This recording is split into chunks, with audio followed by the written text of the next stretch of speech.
Hi, I'm David Gregg with the Rhode Island Natural History Survey. Today we're going to do vernal pools again. You probably remember in the spring we went out and we looked at a vernal pool with a team that was developing a method to assess vernal pools across the state of Rhode Island. And this morning we're going out, it's now October. We're looking to see if you can tell something is a vernal pool in the fall. Now, fall is not vernal, it's autumnal. So we're going to have to use some different technology and slightly different methodology. So we'll be working with Tom Kutcher and his able assistant Saffron, and we're going to see what they're doing. The Rhode Island Natural History Survey presents videos to showcase the animals, plants, geology, and natural systems that surround us, and the people and organizations working to understand and conserve them.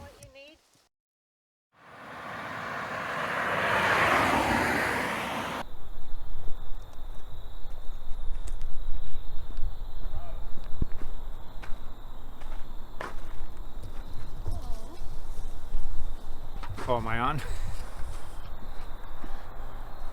We're gonna follow Avenza Okay, to the site. awesome. Free necklaces.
Well,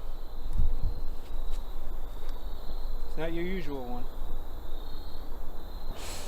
So the goal of the project is to test whether it's possible to identify functional vernal pools during the dry season when there's not actual amphibians breeding in them.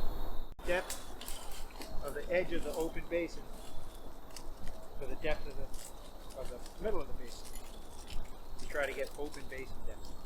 So we're here in Big River Management Area, and we're looking at this potential vernal pool, or PVP, that was spotted with remote sensing and map work. And it looks like its origin is that it's part of some sort of sand quarry. It's obviously been excavated. There's a berm over on that side. But we're going to see whether it's functioning as a vernal pool, because if you're a frog, you don't care how the pool got there. It's just a good place to, I don't know, raise a family.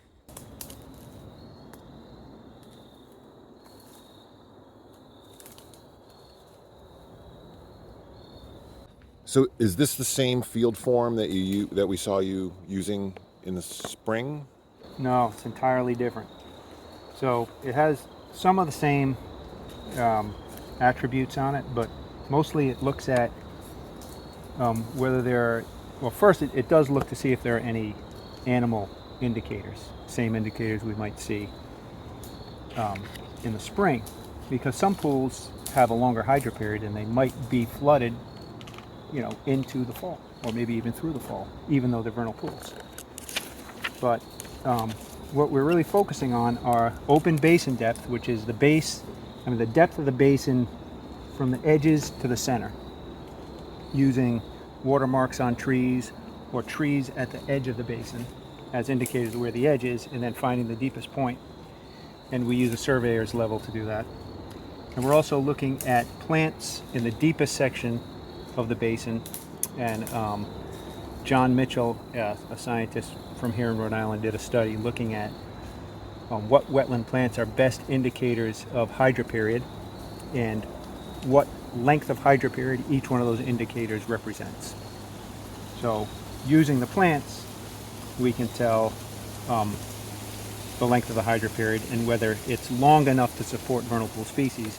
But also the basin depth is a pretty good indicator of whether or not it will support vernal pool species. And a depth of about a foot or more is enough to support species in general. So, you know, Dennis Skid's study showed that an open basin depth of a foot or more was about 90% likely to hold vernal pool species.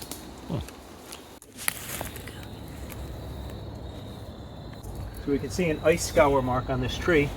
So this is the level where in the wintertime ice on the pool will rub the moss off the bark of the tree. So this is kind of the range of the height of the pool during the winter. So this is sort of what we're looking for when we're looking for open basin depth. We can use this as one of our edge marks. But it's really the high water mark.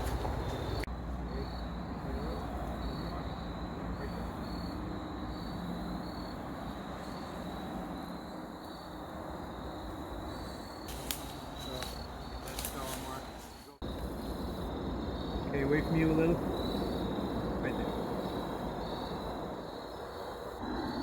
Good, right there.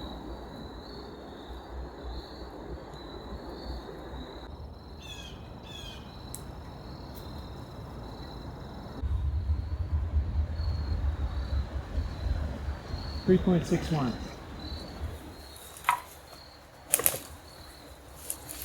The dead one over there. Laser is.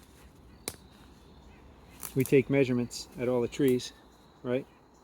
And then we take the deepest point, and we take the average of all the measurements and the deepest of the deepest points, and we subtract them. And these are in feet.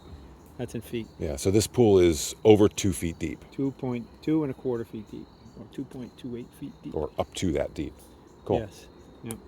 So we use a soil auger, and we take a core when the pool is less than a foot deep, which would indicate that it has hydrology that may not be sufficient for vernal pool species, but we want to at least determine that it's a wetland.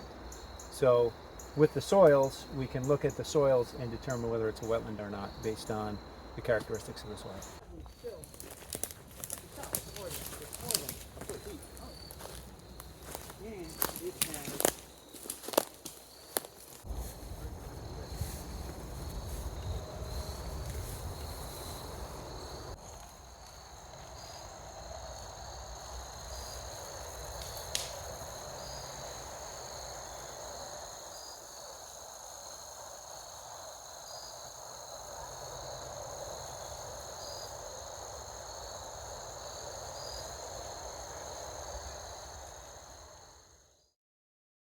Okay, so here we are.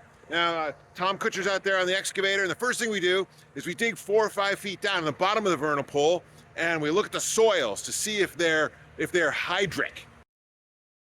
Natural History Survey videos are made possible through the generous contributions of members and friends. Want to help us do more environmental science and conservation? Hit the like button, share our videos with your circle, subscribe, or make a financial contribution on our website, ranhs.org, or through Patreon. Thanks, and see you out there.